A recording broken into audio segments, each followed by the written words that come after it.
आचार्य जी ने दक्षिण भारत में ठाकुर जी से 4 संबंध बनाए। पिता पुत्र, एक तरफ ठाकुर जी पिता हैं, दूसरी तरफ ठाकुर जी पुत्र हैं, और गुरु शिष्य, एक तरफ ठाकुर जी गुरु हैं और एक तरफ ठाकुर जी ही शिष्य हैं। लेकिन इन चारों संबंधों में एक बात आती है कि रामानुजाचार्य जी ने संबंध प्रस्तावित नहीं किया, ठाकुर जी ने संबंध बनाया। ठाकुर जी रामानुजाचार्य जी से कहते कि आप मेरे पुत्र हो, आप मेरे पिता हो, यहां आप मेरे गुरु हो, यहां आप मेरे शिष्य हो। तो पहली बात, आप ठाकुर जी से अनेक अनेक अनेक संबंध मान सकते हैं, लेकिन ठाकुर जी से निवेदन करो कि आप आज्ञा करें तो हम इसको आगे माने। भाई संबंध एक तरफा नहीं होता ना, ताली दो हाथ से बजती है, संबंध भी दोनों तरफ से होता है। तो ठाकुर जी से पहले पूछिए कि आप हमको मानते हो कि नहीं। दूसरी बात, आपने एक बात कही कि मेरे घर में जो भी विग्रह हैं, विग्रह शब्द ही नहीं आना चाहिए था यदि आप संबंध मानते हैं तो। आपकी छोटी छोटी बातें देखी जाती हैं। कथा आती है कि गुसाई विठलनाथ जी के घर में 7 पुत्र और 7 बहुएं थीं। कथा बड़ी प्रसिद्ध है, लगभग सुनी होगी सबने। और एक बार एक चूड़ी पहनाने वाली को कहा कि मेरी बहुओं को चूड़ी पहनाया हो। ठाकुर जी को अपना लाला मानते थे। चूड़ी पहनाने वाली घर गई तो 7 बहुओं को पहनाई, तो जैसे ही उठने लगी तो 8वीं एक और छोटी सी लाली आई, बोले मेरे हाथ में भी पहनाओ, उसको भी पहना दी। गुसाई श्री विठलनाथ जी से जाकर के चूड़ी पहनाने वाले ने कहा कि मैं पहनाई आई हूं, तो बोले 7 बहुएं हैं तो 14 हाथों की चूड़ियों के जो होते हैं तुम हमसे ले लो। तो चूड़ी पहनाने वाले ने कहा नहीं 14 नहीं, मैंने 16 हाथों में चूड़ी पहनाई है। बोले 16? 8वां कोई है ही नहीं घर में हमारे, तो 16 हाथ कैसे हुए? बोले नहीं, मुझे नहीं पता कौन था, पर वो 8वीं आई थी एक। तो गुसाई जी ने उसको पैसे नहीं दिए, बोले मैं पहले घर जाके पूछूंगा।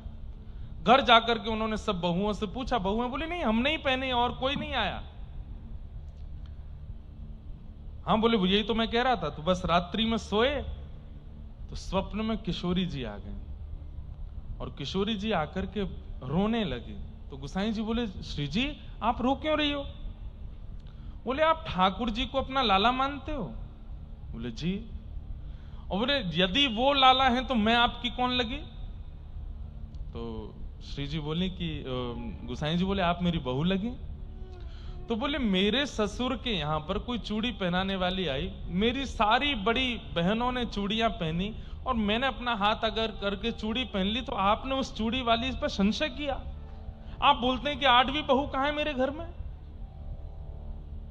जब आप मानते ही नहीं है कि मैं बहू 8वीं आपके घर में हूं, तो फिर आप ठाकुर जी को लाला क्यों मानते हो, संबंध क्यों बनाते हो? तब गुसाई जी बहुत रोए, रोते रोते श्री जी से क्षमा मांगने लगे। सीधी बात, इस संसार में संबंध बनाना बड़ा आसान, संबंध तोड़ना भी बड़ा आसान। ठाकुर जी से संबंध बनाना बहुत मुश्किल है, पर उसको निभाना उससे भी ज्यादा मुश्किल है। आप शौक शौक में बोल दोगे लाल जी मेरे भैया हैं, लाल जी मेरे लाला हैं, लाल जी मेरे पति हैं, प्रियतम हैं, आदि आदि जो भी, पर अगर किंचित एक बात में भी आपसे भूल हुई ना तो वो रूठ के बैठ जाएंगे और तुरंत संबंध तोड़ के चले जाएंगे। अब जैसे अभी तो नहीं हुआ होगा ऐसा, ये माता जी घबराए नहीं, इन्होंने लिख दिया कि मेरे घर में जितने भी विग्रह हैं, विग्रह, विग्रह शब्द किसका होता है?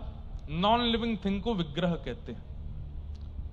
जिसकी श्वास नहीं है, जिसमें प्राण नहीं है, उसको विग्रह कहते हैं। लेकिन इसी का सधा हुआ शब्द क्या होता है? मेरे घर में ठाकुर जी के जितने भी स्वरूप हैं।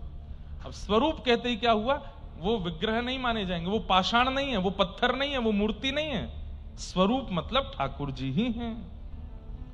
तो इसलिए ये छोटी छोटी बातों पर बहुत ध्यान देना होगा।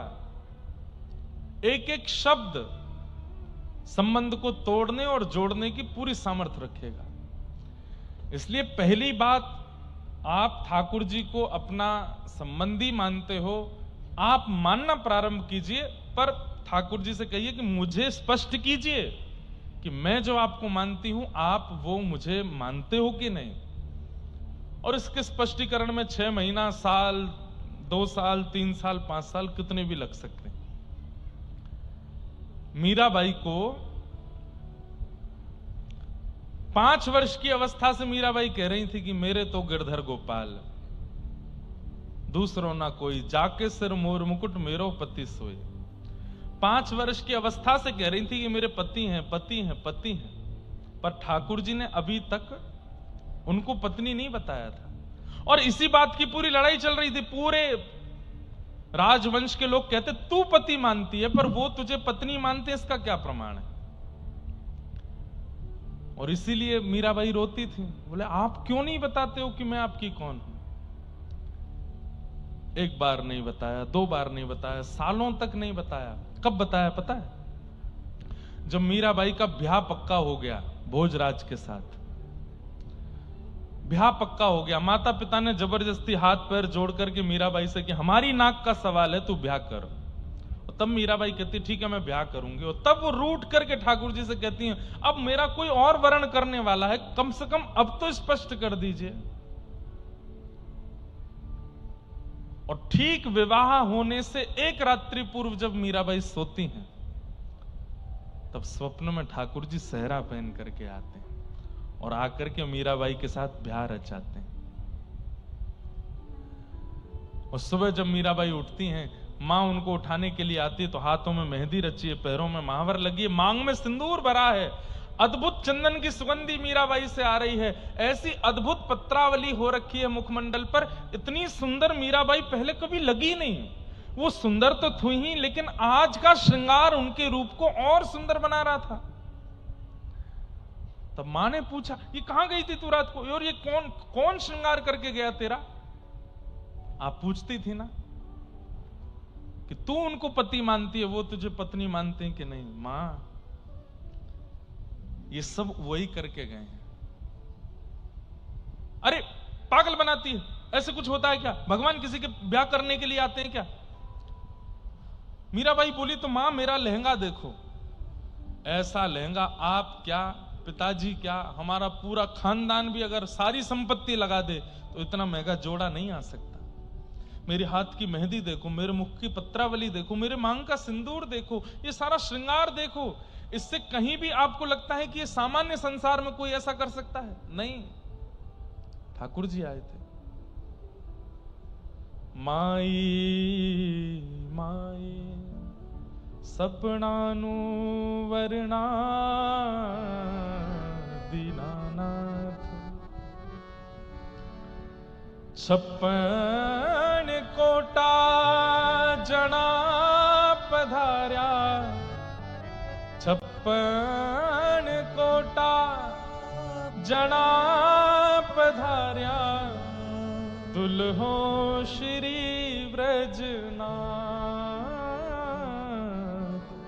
दुल्हो श्री व्रजनाथ। 56 करोड़ बराती आए थे और दुल्हा के रूप में साक्षात व्रजनाथ कृष्ण आए थे।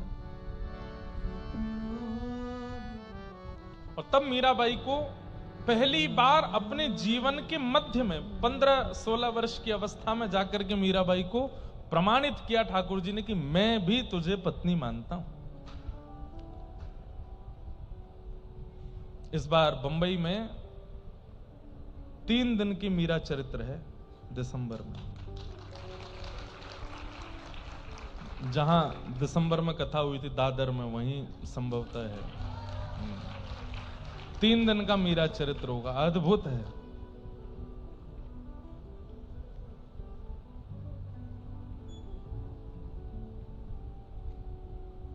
बहुत अद्भुत। तो हम क्या कहना चाह रहे थे कि संबंध आप मानते हो। कई माताएं मेरे तो लाला हैं, मेरे तो लाला हैं ठाकुर जी, मेरे तो अरे ठीक है आपके लाला हैं, एक तो प्रचार मत करो, और दूसरा ठाकुर जी को प्रमाणित करने दो कि हां ये भी मेरी मैया है। और जब तक वो प्रमाणित ना करे तब तक कहते रहो कि लाला है लाला है, लेकिन जैसे ही तीसरा व्यक्ति एंटर करे तो वो परमात्मा है, उसके सामने मत बोलिए कि वो लाला है, परमात्मा है, भगवान है। ये तो ऐसे जैसे ही चले जाए एकांत में फिर से लाला मानो। संसार के संबंधों का प्रचार करिए, पर ठाकुर जी के संबंध को गोपनीय रखिए।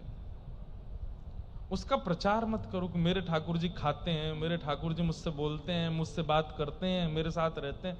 नहीं करना है। ठाकुर जी प्रचार से बहुत डरते हैं और निज संबंध के प्रचार से तो बहुत ज्यादा। पूरी रास पंचाध्यायी गोपी गीत में हमने सुना क्या? यही तो सुनाते हैं कि गोपियों के लिए ठाकुर जी आधी रात में एकत्रित हो गए और यमुना के तट पर रास विहार करने लगे। सब गोपियों से संबंध माना ठाकुर जी ने, पर वो गोपियां उस संबंध को स्थिर नहीं कर पाई। इसलिए बस ठाकुर जी को वो प्रिय नहीं है कि आप उसका प्रचार करो। गोपनीय रखिए अपने संबंध को, मत बताइए, मत कहिए।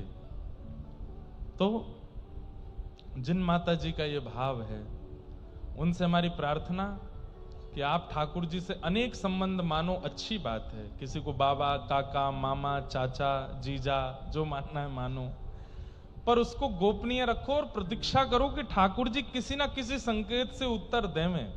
अब ये हमसे पूछेंगे कि कैसे संकेत मिले कि ठाकुर जी हमारे क्या है, वो संकेत आपको प्राप्त होगा। आप प्रतीक्षा करो, स्वप्न में हो जाएगा या प्रत्यक्ष हो जाएगा, किसी भी रूप में होगा होगा। हमारे गिरधर लाल जी हमारे कौन लगते हैं? आज तक दुनिया अपने अपने आंकड़े लगाती जा रही है, लेकिन किसी को नहीं पता कि वो हमारे कौन हो, ना हम बताएंगे। कोई कहता है कि हम उनके बाबा हैं, वो हमारे लाला हैं, ना। कोई कहता है हम उनके भैया हैं, वो हमारे छोटे भैया, ना। वो कई हमारे सखा हैं, नहीं। पता ही नहीं है और ना किसी को बताना है कि वो हमारे कौन है। संबंध गोपनीय रखना है ठाकुर जी से। सच्चिदानंद रूपाय, सत्य, चैतन्य और आनंद, ये तीन रूप हैं भगवान के। भगवान सत्य है, ठाकुर जी सत्य हैं। ये विश्वास चित्त में रखो कि वो सत्य हैं।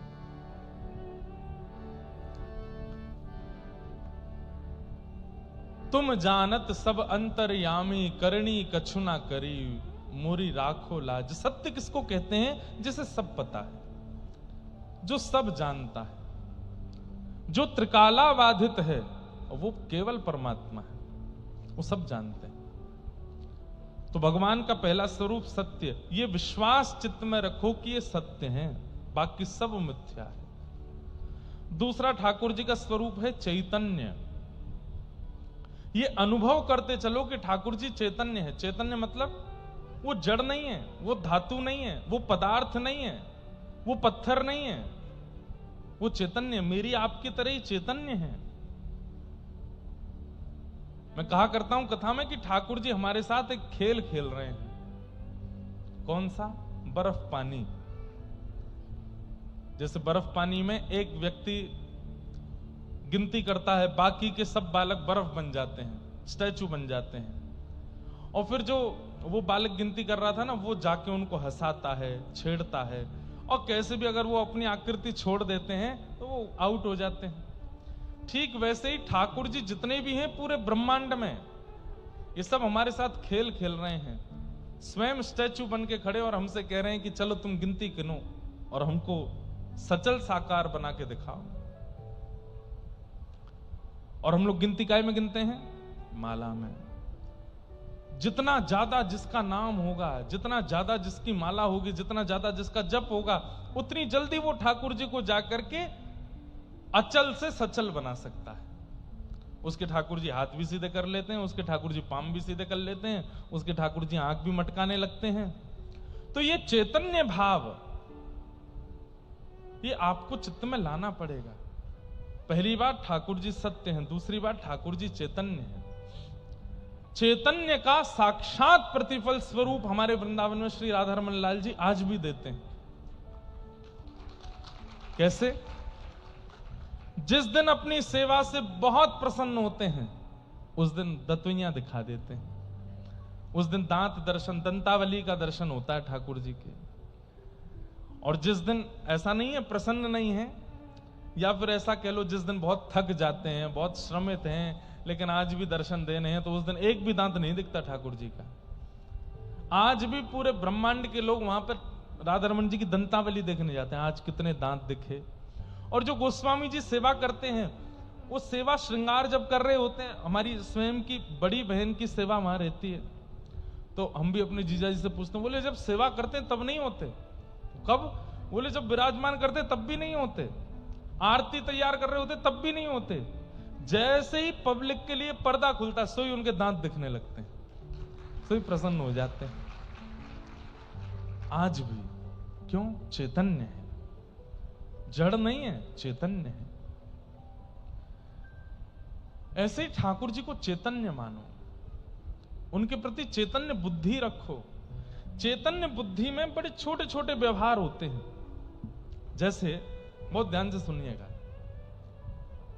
जैसे मान लीजिए कि आप मेरे मित्र हो और मैंने आपको अपना मित्र मान लिया, तो मित्र मानने से काम नहीं चलेगा, मित्र के कई फर्ज होते हैं, वो मुझे निभाने पड़ेंगे। जैसे मित्रता का पहला फर्ज क्या है?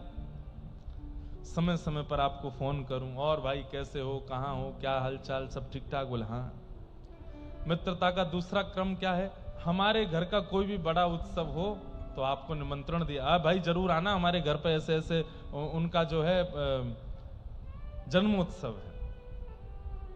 फिर उसके बाद जब आप मिलो तो आपकी पूरी व्यवस्था का ध्यान रखना, आपके खाने की व्यवस्था, सोने की व्यवस्था, पीने की, बैठने की, उठने की, नाचने की, सब सारी व्यवस्थाएं रखना। ये मित्रता कहती है। अब मान लीजिए कि आपसे मैंने मित्रता मान ली और आप घर आए मेरे, और मैं देख भी नहीं रहा हूं आपको, तो आपको क्या लगेगा? अभी व्यस्त हैं, अभी देखेंगे, मेरी ओर देखेंगे अभी। और फिर उसके बाद फिर भी नहीं देखा, तो आपने कहा कि मैं शायद दिख नहीं रहा हूं, थोड़ा सामने जाता हूं। आप थोड़े से सामने आ गए और मेरी नजर मिल भी गई तो भी मैंने नजर फेर ली, तो आपको कितना कष्ट होगा? ये भगवान क्या हो गया, ये हमको देख क्यों नहीं रहे हैं, हमसे ऐसे क्यों नजर छुपा रहे हैं? आपने सोचा चलो छोड़ो, मैं जाके बात ही कर लेता हूं, और आप जब सामने आए, और भाई ठीक हो आप? हाँ हाँ ठीक है। कहां से आए? कितना बुरा लगेगा। इसने मुझे मित्र माना था, देखा नहीं चलता, बात नहीं करी चलता, मैं सामने जाके बोला तो बोलता है कहां से आए हो? ठीक वैसे ही ठाकुर जी, आप उन्हें किसी भी संबंध में मान करके घर लाए, और उसके बाद जब घर में ठाकुर जी की सेवा होने लगती है, और उस सेवा में आप बिल्कुल भी ये विचार ही नहीं करते कि ये चैतन्य है, तो ठाकुर जी को बहुत पीड़ा होती है। चुभने वाले वस्त्र पहना दिए, सिंथेटिक इत्र लगा दिया जिससे जलन होती है। कई जगह तो बड़े विचित्र हैं, मैंने देखा नहीं है पर मैंने सुना है कि एक जगह इतने सारे भगवान थे घर में कि वो माता जी कैसे नहलाती, बाल्टी में एक साथ सारे भगवान रख के और नल खोल देती हैं, और नहा लो भगवान सबरे, उसमें सर्फ डाल देती हैं, सारे काले हो गए, गोरे हो जाएंगे। ठाकुर जी चैतन्य है, वो जड़ नहीं है, उनके प्रति चैतन्य बुद्धि रखो। और चैतन्य बुद्धि जब होती है ना, जैसे बालक का जन्म होता है तो मां को हर क्षण उसकी चिंता लगी रहती है, भूख तो नहीं लगी होगी, इसके कान में तो दर्द नहीं हो रहा, इसके पैर में तो दर्द नहीं हो रहा, थक गया होगा, थोड़े चरण दबा दे, थोड़े हाथ दबा देती हूँ, थोड़ा इसको दूध पिला दूं, थोड़ा ज्यादा गर्म दूध है, कहीं गर्म तो नहीं है, पिला दूं, ठीक रहेगा। अब ये थोड़ा बड़ा हो गया, इसको थोड़ा थोड़ा अन्न खिलाना शुरू करूं, थोड़ा। अब हर क्षण उसके प्रति चिंता। अब बालक का जन्म हो जाए 4 दिन से मैया कोई चिंता ही नहीं कर रही है, बस सुबह उसको दूध पिलाने के बाद पूरे दिन क्या करे कोई फर्क नहीं पड़ता, वो मां का कर्तव्य नहीं है। ऐसे ही शिष्य का, ऐसे ही भक्त का, ऐसे ही अर्चक का ठाकुर जी के प्रति एक दायित्व होता है, उसका पालन उसको करना पड़ता है कि वो चैतन्य है, वो जड़ नहीं है, वो पाषाण नहीं है, बैठे बस मंदिर में, चैतन्य है। और चैतन्य के प्रति वही स्थिति रख करके उसको सुधारो। सत्य, चैतन्य, और तीसरा आनंद। ठाकुर जी आनंद है। इसमें हमारे गुरुदेव कहते हैं कि ठाकुर जी के प्रति 2 बुद्धि रखो, सत्य और चैतन्य, तो तीसरी बुद्धि ठाकुर जी देने लगते हैं, क्या? आनंद। ठाकुर जी आनंद प्रदान करने लगते हैं। सच्चिदानंद रूपाय विश्वोत्पत्त्यादि हेतवे। हमारे एक पुणे के प्रेमी हैं, उन्होंने पता है क्या किया है? 30 सामग्रियों की लिस्ट बनाते हैं। अब देखो एक ये मैंने नहीं बताया, वो अपने आप करते हैं, शिष्य हैं, अपने आप बना रखी है। 30 सामग्रियों की लिस्ट बना रखी है।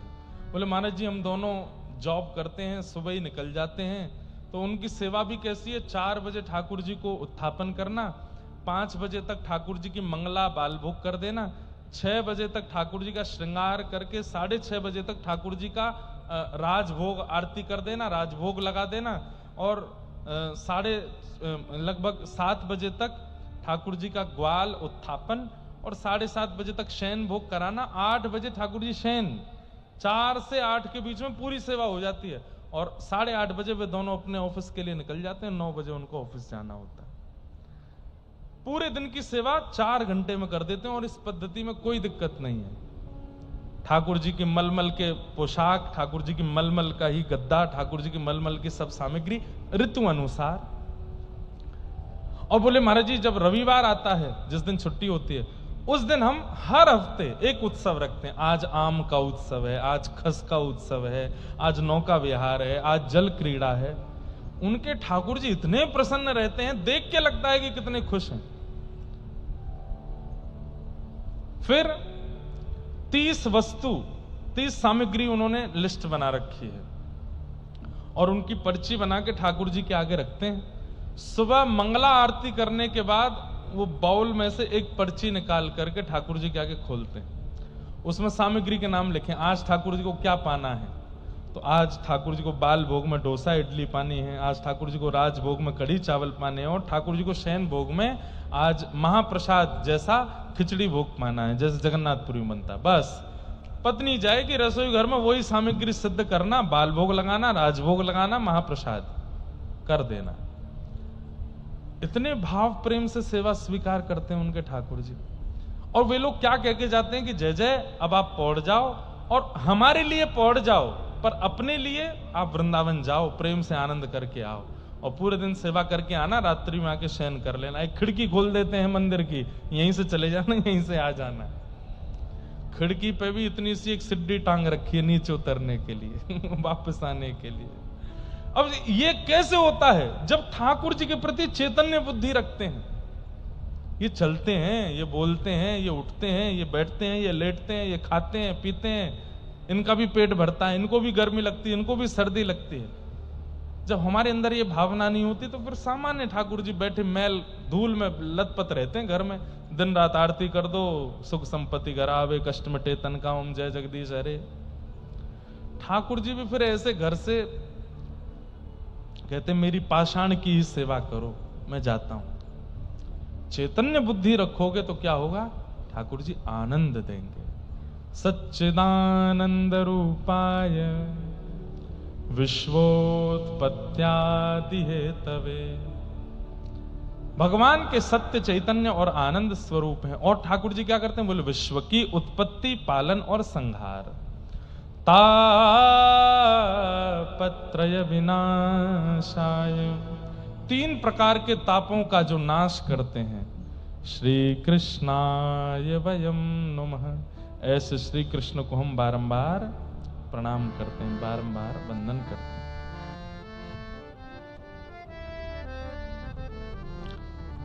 श्री कृष्ण को हम वंदन करते हैं। आज बंधुओं महात्म्य की कथा है, भागवत जी का महत्व क्या है, इसी के विषय में हम लोग चर्चा करेंगे। सौनकादि ऋषियों ने सूत जी से जाकर के प्रश्न किया कि महाराज इस कलिकाल में श्रेष्ठ से श्रेष्ठ, पवित्र से पवित्र भगवत प्राप्ति का साधन क्या है? कृपा कर हमें बताओ। श्रेयसाम यद भवेत् श्रेय पावनानां च पावनम् कृष्ण प्राप्तिकरं सस्वत् साधनम् तद्वदाधुना। श्रेष्ठ से श्रेष्ठ, पवित्र से पवित्र कलयुग में भगवत दर्शन का, भगवत प्राप्ति का साधन क्या है? कृपा कर हमें बताओ। और बंधुओं सुन लीजिए ध्यान से, सूत जी ने क्या साधन बताया। काल व्याल मुखग्रास त्रास निर्णास है तबे, श्रीमद् भागवतम शास्त्रम कलौ कीरेण भाषितम। इस संसार में सबसे ज्यादा हम लोग डरते हैं मृत्यु से, और ये मृत्यु का भय ही हमें भगवत मिलन में बाधा बनता है। इसलिए क्या करें? बोले श्रीमद् भागवतम शास्त्रम, भागवत रूपी शास्त्र के पास जाइए और भागवत शास्त्र में जो जो उपाय बताए गए हैं उन उन उपायों का पालन करने लगो। कलिकाल में इससे बढ़िया उपाय भगवत दर्शन का और कहीं नहीं बताया गया है। श्रीमद् भागवत, जो कथा आप पिछले 3 साल से सुन रहे हैं, ये 4था साल है भागवत की कथा। हमने तो बंधुओं अनुभव किया, हमारे जीवन की प्रत्येक गतिविधि भागवत जी से संपादित होती है। चाहे गिरधरलाल जी का जीवन में आना, हमारा जन्म ब्रजमंडल में होना, हमें ब्रजवासी बनना, व्यासपीठ की प्राप्ति होना, क्यों? पिताजी भी सेवा करते हैं भागवत जी के। भागवत जी की ही कृपा से सब कुछ प्राप्त हुआ है। और इतना ही नहीं, जगन्नाथ जी की प्राप्ति, पंढरीनाथ जी की प्राप्ति, द्वारिकाधीश की प्राप्ति, श्रीनाथ जी की प्राप्ति, बद्री विशाल की प्राप्ति। 28 वर्ष में हमने इतने अद्भुत अद्भुत दर्शन कर लिए हैं जो व्यक्ति को 80 वर्ष में नहीं हो पाते, केवल भागवत जी कृपा से। इसका अभिमान नहीं है, इसका कोई अभिमान नहीं है या अहमवश नहीं कह रहे हैं हम। भारत के लगभग तीर्थों के दर्शन हो चुके, भारत की लगभग श्रेष्ठ नदियों में स्नान हो चुका, भारत के लगभग सारे जितने भी धाम हैं सबकी कथाएं सुना चुके, सब जगह जाके कथा कह चुके, और सारे धामों में विशेष विशेष वहां की आराधना पूजना सब कर चुके, वहां के ठाकुर जी का मंगल में अनुभव कर चुके। किसकी कृपा से? भागवत जी की कृपा। और हम तो करते ही हैं। हमारी कथा सुन के कितने सारे युवा करने लगे। कैसे? मेरी सामर्थ्य नहीं, भागवत जी की सामर्थ्य है। इसलिए श्रीमद् भागवत जी का कभी त्याग मत कीजिए बंधुओं। जीवन में सदा 2 ग्रंथों को 3 ग्रंथ आपके जीवन में होने चाहिए। श्रीमद् भागवत, रामचरितमानस और भक्तमाल, ये 3 आपके पास मतलब ग्रंथ रूप में हो वो एक अलग बात है। नित्य श्रवण होना चाहिए इन तीनों का, भागवत जी का, रामचरितमानस का और भक्तमाल जी का। यदि भगवत अनुभव करना चाहते हो तो, नहीं तो कोई बात ही नहीं है, नहीं तो बहुत कुछ है। जीवन में इच्छा है कि ठाकुर जी का दर्शन करना है। हरि दर्शन की प्यासी अखियां, हरि दर्शन की प्यासी। गाइए। हरि दर्शन की प्यासी अखियां, हरि दर्शन की प्यासी प्यासी, हरि दर्शन की प्यासी अखियां, हरि दर्शन की प्यासी। हरि दर्शन की प्यासी अखियां, हरि दर्शन की प्यासी। देखो चाहत कमल नयन को, देखो चाहत कमल नयन को, देखो चाहत कमल नयन को, देखो चाहत। सूरदास जी का पद है। निस दिन रहत उदासी, निस दिन रहत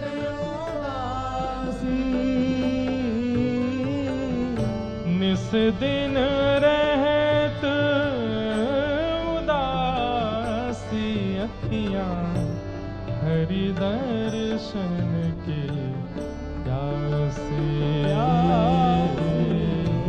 हरि दर्शन की प्यासी अखियां हरि दर्शन की प्यासी प्यासे हरि दर्शन के प्यासे अखियां हरि दर्शन के प्यासे हरि दर्शन की प्यासी अखियां श्री हरि राधा दर्शन गिरधर लाल की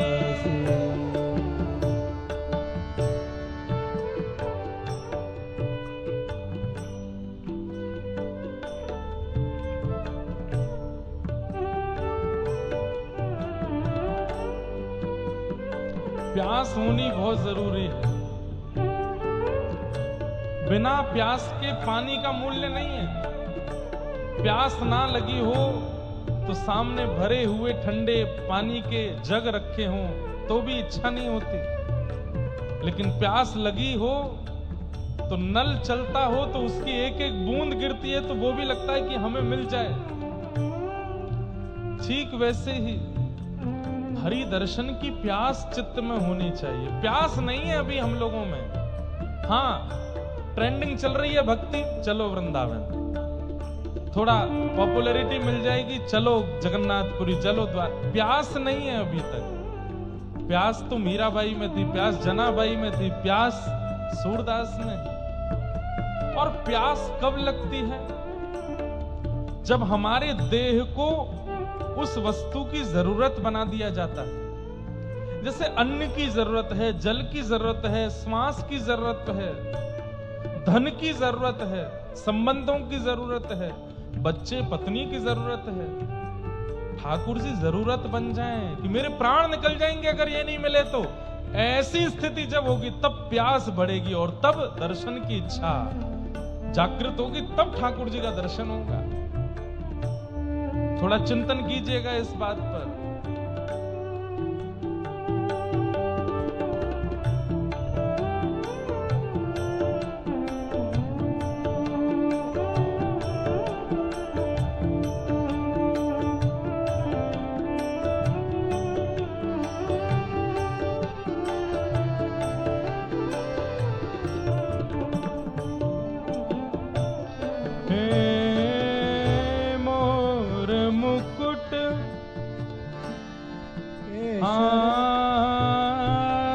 केसर तिलक मोतिन की माला वृंदावन के वासी। केसर तिलक मोतिन की माला वृंदावन के बंधुओं देखो, जब भजन गाया जाता है तो आप सब गाते हो, क्यों? सीधा सीधा है, पर ये भी सीधे ही है, ये बल्कि भजन से ज्यादा सरल है ये पद।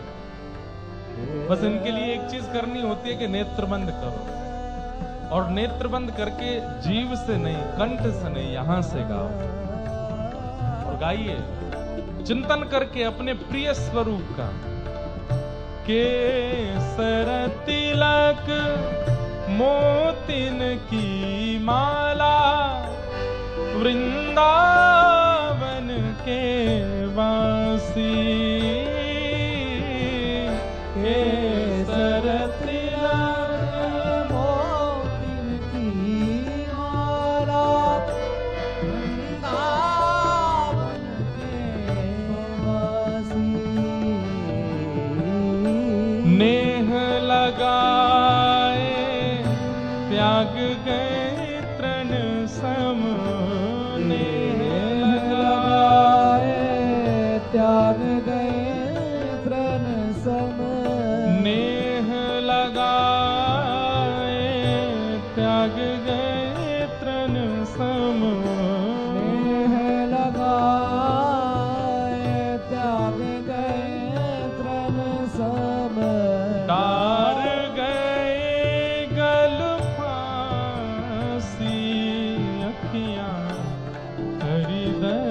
दर्शन की प्यासे। ओ प्यासे हरि दर्शन की प्यासे अखियाँ हरि दर्शन की प्यासे। प्यासे हरि दर्शन की प्यासे अखियाँ हरि दर्शन की प्यासे। प्यासे हरि दर्शन की प्यासे अखियाँ हरि दर्शन की प्यासे। काहू के मन की को जानत लोगन के मन हंसी। काहों के मन की को जानत लोगन के मन हंसी। ओ सूरदास प्रभु तुमरे दरस बिना। सूरदास प्रभु तुम्हारे दरस बिना। सूरदास प्रभु तुमरे दरस बिना। सूरदास प्रभु तुम्हारे दरस बिना। ले हो करवट कासी अखियाँ हरि दर्शन की प्यासे। प्यासे हरि दर्शन की प्यासे अखियाँ हरि दर्शन की प्यासे। प्यासे हरि दर्शन की प्यासे अखियाँ हरि दर्शन की प्यासे। ओ प्यासे हरि दर्शन की प्यासे अखियाँ हरि और दर्शन। जब सूरदास जी के इस पद से जब प्यास प्रकट हो जाए ठाकुर जी के मधुर दर्शन की, तो फिर कैसे दर्शन होते हैं? केसर तिलकम कृष्ण वरणम। केशर तिलकम बंधुओं, कृष्ण वरणम। उल्लासनगर में बैठे हैं आप लोग नेत्र बंद करके, और बस जो शब्द है ना, इन शब्दों का ही चिंतन कर लीजिए, राधा रमण जी के प्रत्यक्ष दर्शन हो जाएंगे। बस प्यास जगा लीजिए चित्त में। ओ केसर तिलकम कृष्ण वरणम। केशर तिलकम कृष्ण वरणम। ओ केसर तिलकम कृष्ण वरणम। ओ केशर तिलकम कृष्ण वरणम। राधारमणम हरे हरे राधारमणम हरे हरे व्रज जन प्रिय पाद मुकुंदम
प्यारो राधा रमण जय जय राधा रमण प्यारो राधा रमण जय जय राधा रमण प्यारो राधा रमण ओ जय जय राधा रमण प्यारो राधा रमण जय जय राधा रमण प्यारो राधा रमण ओ जय जय राधा रमण प्यारो राधा रमण ओ जय जय राधा रमण प्यारो राधा रमण ओ जय जय राधा रमण प्यारो राधा जय जय राधा रमण प्यारो राधा जय जय राधा रमण प्यारो राधा जय जय राधा रमण प्यारो राधा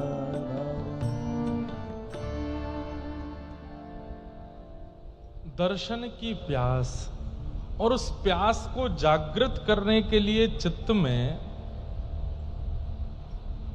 किसी प्रकार के श्रवण की आवश्यकता है, और वो श्रवण की आवश्यकता में जो शब्द हैं वो भागवत है। श्रीमद् भागवत जी का श्रवण और निरध्यासन चित्त में उस दैदिप्य प्यास को जन्म देगा जो भगवत दर्शन कराने में सामर्थ्य रखे। मीराबाई में वो प्यास है, जनाबाई में वो प्यास है, सक्कूबाई में वो प्यास है, तुकाराम नामदेव जी में वो प्यास है। लेकिन हम लोगों में वो प्यास आती तो है पर बहुत जल्दी खत्म हो जाती है। आजकल के लोगों में बहुत जल्दी खत्म हो जाती है। वो प्यास रहे और उस प्यास को निरंतर चित्त में स्थापित करने की सामर्थ्य भागवत में है। वही बात यहां सूत जी कह रहे हैं। श्रीमद् भागवतम शास्त्रम कलौ कीरेण भाषितम। इस कलिकाल में यदि हमारा उद्धार करने की सामर्थ्य किसी में है तो भागवत जी में। तब सौनकादि ऋषियों ने पूछा, महाराज जी थोड़ा भागवत जी के बारे में बताओ, किनका उद्धार हुआ है इनसे, कैसे कैसे इनसे उद्धार होता है। तब सुनाया, बोले एक बार की बात है, बद्री विशाल में नारद जी महाराज बड़े व्याकुल स्थिति में पहुंचे। नारद जी महाराज ने जाकर के वहां सनक सनंदन सनातन सनत कुमारों से कहा, अहम तुम पृथ्वीम यातो ज्ञात्वा सर्वोत्तमामिति पुष्करम च प्रयागम च काशिम गोदावरी तथा हरिक्षेत्रे कुरुक्षेत्रे श्रीरंगम सेतु वंदनम एवमादिषु तीर्थेषु ब्रह्ममाण इतस्ततः। मैं गया था पृथ्वी पर, नारद जी ने कहा, और ये सोच करके गया था कि पृथ्वी बहुत अच्छी है, लेकिन पृथ्वी पर जाकर के मैंने देखा सब उल्टा है। गोलमाल है भाई, सब गोलमाल है, पृथ्वी पर सब गोलमाल है। बोले क्या गोलमाल देखा आपने? तो यहां पर उसका वर्णन किया गया है। सत्यम नास्ति तपः शौचम दया दानम न विद्यते उदर भरिणु जीवा बरा कह कूट भाषण। बोले पहली बात, सत्य बोलने वाले लोग पृथ्वी पर बहुत कम हैं, अधिकतर असत्य बोलते हैं। जैसे लोग, कई लोग काउंटर रखते हैं ना हाथ में, एक काउंटर लेके आइए, नाम जप के लिए नहीं लाइएगा, नाम जप भी करो लेकिन एक अलग से एक और लेके आओ, एक व्हाइट लाओ, एक ब्लैक लाओ। व्हाइट वाला जो नाम जप वाला, ब्लैक वाला क्या है वो हम बता रहे, उसको रखो। जब आप सुबह अपना पूजन पाठ करके जब सब निकलते हैं तो ब्लैक वाला लगा लो हाथ में। जब असत्य बोलो तब उसको दबाओ। किसी से मजाक में भी झूठ बोल रहे हो तो भी दबाओ। किसी के साथ छल कर रहे हो, कपट कर रहे हो तो दबाओ। कहीं अनीति कर रहे हो तो दबाओ। कहीं क्रोध कर रहे हो, वे वजह का क्रोध कर रहे हो तो दबाओ। लोभ कर रहे हो तो दबाओ। जो भी पाप की श्रेणी आपको पता है और वो जब जब आप कर रहे हो, ईमानदारी से दबाओ। किसी को दिखाना तो है नहीं, छुपा किस बात का, दबाओ। रात्रि में आकर के जब आप चेक करोगे तो आपका नाम जप की संख्या कम है, उसकी संख्या ज्यादा है। हम इतने दोष युक्त हैं, इतने दोष हमारे चित्त में भरे पड़े हैं। एक चरित्र आता है भक्तमाल जी में, विट्ठल दास जी। ये विट्ठल दास जी विट्ठल नाम के बहुत भक्त हुए। श्रीमद वल्लभाचार्य जी के पुत्र भी विट्ठल हुए, हितरवंश महाप्रभु के शिष्य भी विट्ठल हुए। पर ये विट्ठल जी अलग हैं। ये मथुरा के एक चतुर्वेदी ब्राह्मण थे विट्ठल। इनके पिताजी जो थे वो राजा के कुल पुरोहित थे। पिताजी और चाचा जी दोनों कुल पुरोहित थे। तो इन्होंने बाल्यकाल में एक दिन क्या देखा कि इनके पिता और चाचा दोनों लड़ रहे थे आपस में। किस बात पे लड़ रहे थे? बोले राजा ने उत्सव के बधाई के रूप में कुछ दक्षिणा दी और कहा आधा आधा कर लेना, और उसके आधे आधे के चक्कर में दोनों में लड़ाई हो गई। इतनी लड़ाई हुई कि बस पूरा मोहल्ला इकट्ठा हो गया, परिवार इकट्ठा हो गया, कोई रोकने टोकने नहीं आया। लड़ते लड़ते एक स्थिति पर दोनों ने एक दूसरे के प्राण हरण कर लिए। और इन्होंने बाल अवस्था में वो देखा कि मेरे पिताजी और चाचा दोनों संपत्ति के पीछे लड़ करके मर गए। बोले संपत्ति के पीछे मैं नहीं भागूंगा, जिसने मेरे पिता और चाचा के प्राण हरण, ये तो संसार का सर्वनाश करता है। लाला को जगा दो। नहीं, भजन ही कर रहा। हाँ लाला, ताली से भजन चल रहा है। थक गए होंगे बेचारे। अब तुम सामने ही बैठे तो हमको नींद आ रही तुमको देख। कोई बात नहीं, हाँ चलता है। पर सोने वाले पीछे वाली सीट पर बैठते हैं, आगे वाली पर नहीं। वो बेचारे स्कूल के कॉलेज के बच्चे हैं, कहीं से पढ़ा के आए होंगे, थक गए होंगे। बोले दिन भर तो टीचर पढ़ाते हैं, शाम को ही महाराज जी पढ़ा रहे हैं। एक कैमरा वाले भैया क्यों दिखा रहे हो बेचारे को? नहीं देखे, तुम नहीं देखे हो, संग में 4 दिखे। अब लोग ढूंढते रहेंगे चारों में से कौन सा सो रहा था।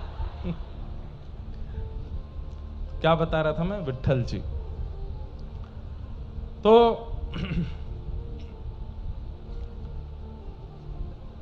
एक बात तो याद रखिएगा बंधुओं, भक्ति भी आवश्यक है भगवत प्राप्ति में, ज्ञान भी आवश्यक है, वैराग्य भी आवश्यक है और त्याग भी आवश्यक है। ये केवल भक्ति है, बाकी 3 नहीं है तो भी काम नहीं चलेगा। केवल ज्ञान है, बाकी 3 नहीं है तो भी काम नहीं चलेगा। केवल वैराग्य है, भक्ति नहीं है तो भी काम नहीं चलेगा। त्याग है और ज्ञान वैराग्य भक्ति नहीं है तो भी काम है। चारों चाहिए, भागवत, भक्ति, ज्ञान, वैराग्य और त्याग। जिसमें त्याग हम लोग अधिकतर करते नहीं। हमारी दीक्षा में 5 संस्कार होते हैं। तो 5 संस्कार में पहले तप्त 2 मुद्राएं, यहां गर्म मुद्राएं दी जाती, शंख चक्र। दूसरा पुंड्र तिलक, तीसरा मंत्र, चौथा नामकरण, नया नाम रखा जाता है, और 5वां याग। 5वां संस्कार ये होता है कि आपको किसी भी एक वस्तु का ठाकुर जी के चरणों में त्याग करना है, तब आपकी दीक्षा पूरी होगी। तो एक बालक अभी नासिक में मिला मुझे बोला महाराज जी साल भर हो जाएंगे जुलाई में मेरी दीक्षा को। मैंने कहा अच्छा, पर मैंने एक वस्तु का त्याग किया था जब दीक्षा हुई थी। मैंने कहा अच्छा, पर वो कभी कभी मेरे साथ हो जाती है, मैं क्या करूं? मैंने कहा नहीं होनी चाहिए। त्यागा क्या था ये बताओ? तो बोला चावल। मैंने कहा वाह बहुत बढ़िया। मैंने कहा कोई त्यागने की वस्तु है?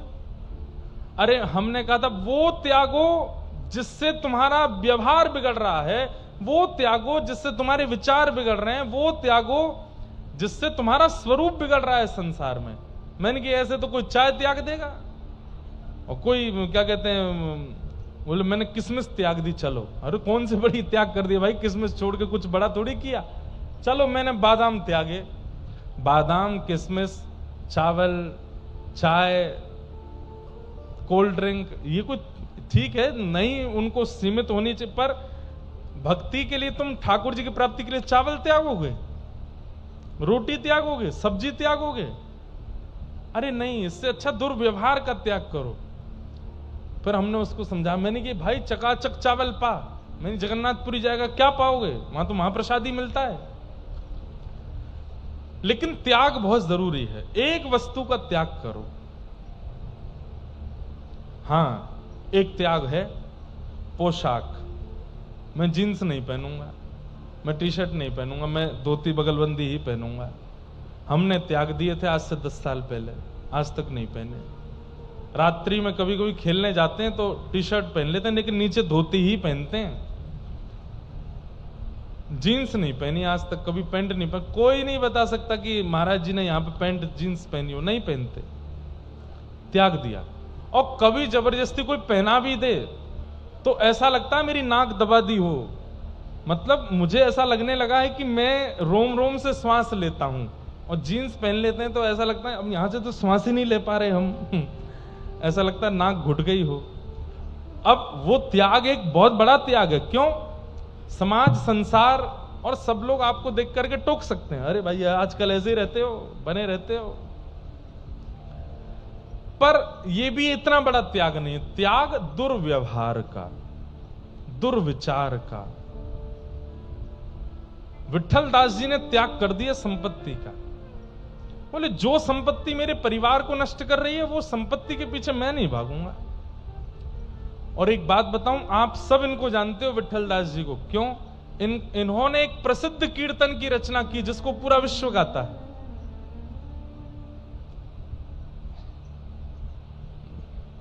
गोविंद बोलो, हरि गोपाल बोलो, गोविंद बोलो, हरि गोपाल बोलो, गोविंद बोलो, हरि गोपाल बोलो, गोविंद बोलो, हरि गोपाल बोलो। श्री राधा रमण हरि गोविंद बोलो, राधा रमण हरि गोविंद बोलो, राधा रमण हरि गोविंद बोलो, राधा रमण हरि गोविंद बोलो। हे गोविंद जय जय गोपाल जय जय गोविंद, जय जय गोपाल